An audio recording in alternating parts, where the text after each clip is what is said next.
So God bless you. Thank you for joining me today. I appreciate your being here, and I hope that you will join me these next 6 days as we look at this particular topic. So today, Tuesday, April 30th through Sunday, May 5th, we're going to talk about this.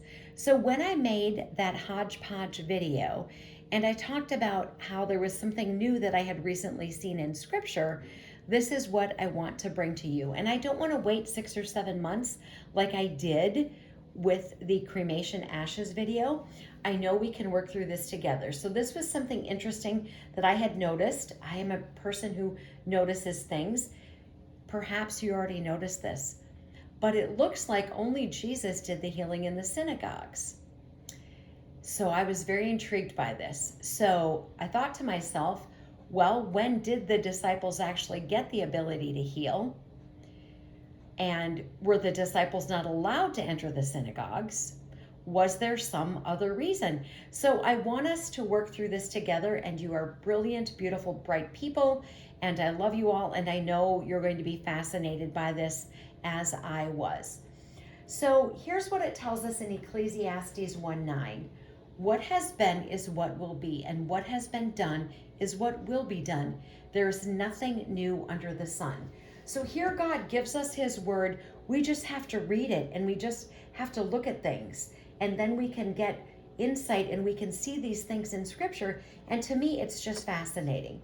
So we have a lot to talk about in these next 6 days.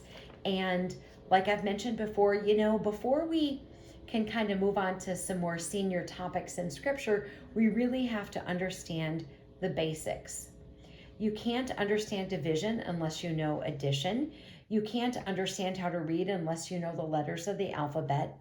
And so when I saw this, I just was on a quest to search for what is the reason why. And so we are going to, like I said, spend 6 days talking about this. That led me, of course, to something else, which we're going to talk about. Now, I don't think I'm going to do it straight after this. I think I'll take a little bit of a few days, maybe a week or so in between. And I'm doing that because I still have some commitments with a family member who has some health issues. And so it may take me a little bit more, but I'm going to tell you what that is as well. Because as I was looking up scriptures about this, it's just, my brain was just overwhelmed with the way in which these sort of fake healers, all their methods that they use to heal people. So we're going to talk about that as well. Those videos are not recorded. I don't know how many days that will be, but we're going to be talking about that as well. So we have these 6 videos looking at, because it looks like only Jesus healed in the synagogues.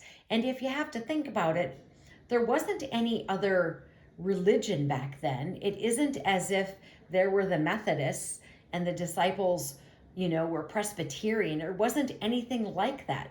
There was just Judaism.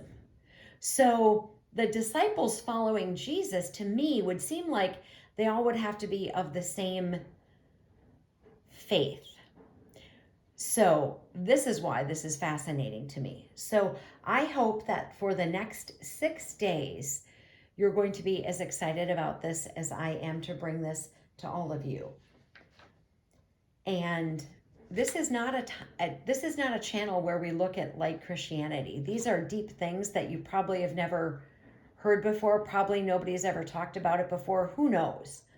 But, we had those topics that we had never talked about before earlier as well. Honoring your parents, etc. And so this is kind of, I just love looking into scripture, because it's like the more you look into something, like it says in Ecclesiastes, there's nothing new, but it's all here.